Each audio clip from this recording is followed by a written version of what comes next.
வணக்கம் ஃப்ரெண்ட்ஸ், இன்றைக்கி நம்ம சேனலில் என்ன ரெசிபி செய்ய போகிறோம்னா எல்லாருக்கும் பிடிச்சமான பால் பூரி. வாங்க எப்படி செய்ததுன்னு வீடியோக்குள்ளே போய் பார்க்கலாம். அதுக்கு தேவையான பொருள் கோதுமை மாவு, பால், ரவை, ஏலக்காய், முந்திரி பருப்பு, பாதாம். வாங்க எப்படி செய்கிறதுன்னு வீடியோக்குள்ளே போய் பார்க்கலாம். நம்ம எடுத்து வச்சுக்கிற 2 ஸ்பூன் ரவையில் சுடு தண்ணி ஊற்றி ஊற வச்சுக்கலாம். நம்ம எடுத்து வச்சுக்கிற பாதாமையும் முந்திரியையும் அதே மாதிரி வெந்நியை ஊற்றி ஊற வச்சு எடுத்துக்கலாம்.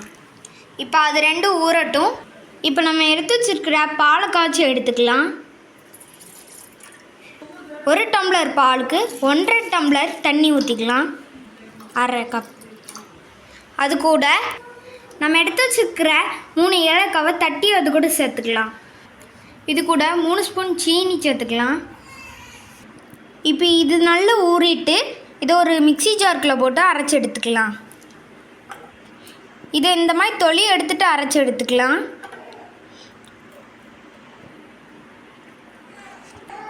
லைட்டாக தண்ணி ஊற்றி அரைச்சி எடுத்து வரலாம். இப்போ நம்ம அரைச்சி எடுத்து வந்தாச்சு. இதை பாலோடு சேர்த்துக்கலாம். இப்போ மிக்ஸ் பண்ணிக்கலாம். இதுக்கு இனிப்பு அதிகமாக தான் தேவை, அதனால கொஞ்சம் பார்த்து சேர்த்துக்கோங்க. இப்போ பால் ரெடி ஆகிட்டு ஸ்டவ் ஆஃப் பண்ணிக்கலாம். ஒரு பாத்திரத்தை எடுத்துக்கோங்க. நம்ம எடுத்து வச்சுக்கிற 1 கப் கோதுமை மாவு அதுக்குள்ளே போட்டுக்கலாம். மாவுக்கு தேவையான அளவு உப்பு போட்டுக்கலாம். அதில் 1 ஸ்பூன் சீனியும் போட்டுக்கலாம். அதை எல்லாத்தையும் நல்லா மிக்ஸ் பண்ணிக்கோங்க. 1 ஸ்பூன் எண்ணெயை சேர்த்துக்கலாம். அதையும் நல்லா மிக்ஸ் பண்ணிக்கோங்க. நம்ம ஊற வச்ச ரவையை அதுக்குள்ளே சேர்த்துக்கலாம். அதையும் நல்லா மிக்ஸ் பண்ணிக்கோங்க. கொஞ்சம் கொஞ்சமாக தண்ணி ஊற்றி சப்பாத்தி மாவு பதத்துக்கு பிசைஞ்சு எடுத்துக்கலாம்.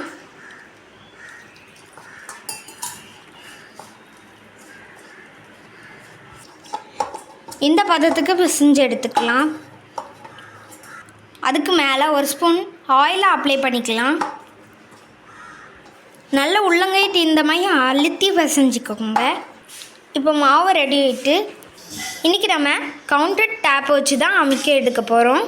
அதில் கொஞ்சமாக மாவு போட்டுக்கலாம். இப்போ நம்ம எடுத்து வச்சுருக்கிற மாவை அமுக்கி எடுத்துக்கலாம். இந்த மாதிரி மேலேயும் மாவை போட்டுக்கோங்க.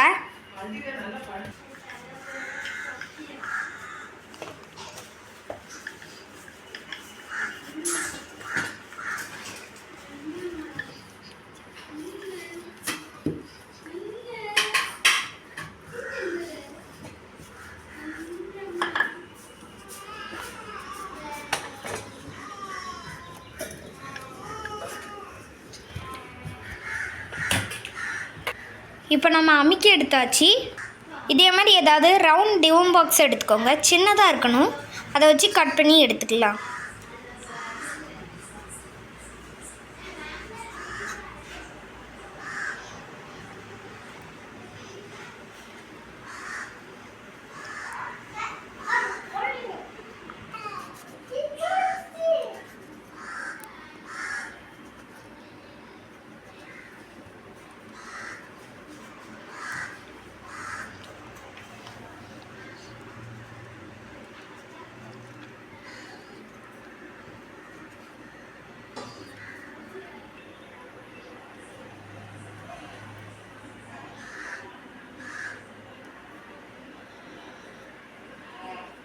இப்போ நம்ம அதை எடுத்துக்கலாம்.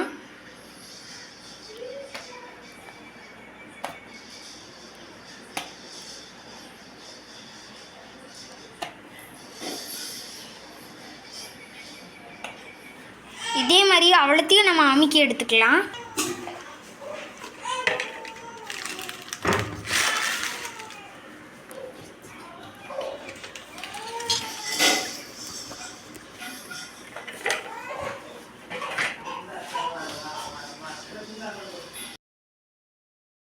இப்போ எல்லாத்தையும் நம்ம அமுக்கி எடுத்தாச்சு.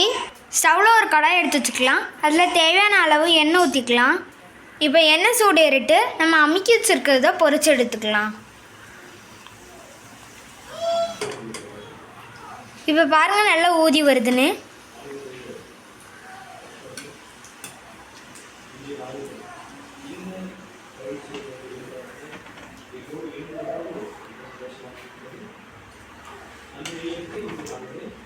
இப்போ நம்ம எடுத்துக்கலாம். இப்போ பொரிச்சு எடுத்துக்கலாம்.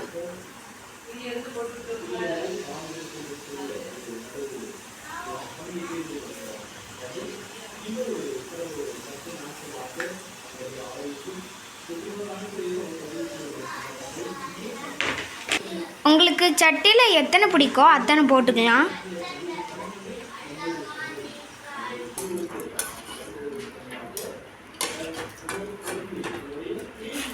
இதே மாதிரி அவ்வளோத்தையும் நம்ம பொரிச்சு எடுத்துக்கலாம்.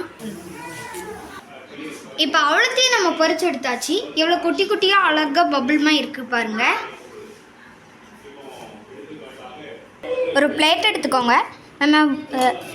நம்ம காய்ச்சி வச்ச பாலை அதில் ஊற்றிக்கலாம். அப்படியே சாப்பிட்டு பாருங்கள், டேஸ்ட் அருமையாக இருக்கும். இப்படி செஞ்சு கொடுங்க, எல்லாருக்கும் இந்த வகை பிடிக்கும். இப்போ பால் பூரி ரெடி ஆகிட்டு, வாங்க டேஸ்ட் பண்ணி பார்க்கலாம். அல்லது நம்ம பானிபூரி சாப்பிட்ற மாதிரி கூட சாப்பிட்டுக்கலாம். அப்படியே வாயில் வச்சு சாப்பிட்றலாம். இந்த வீடியோ உங்களுக்கு பிடிச்சிருந்தா லைக் பண்ணுங்கள், ஷேர் பண்ணுங்கள், சப்ஸ்கிரைப் பண்ணுங்கள். பக்கத்தில் பெல் ஐக்கானையும் கிளிக் பண்ணுங்கள். தேங்க்யூ.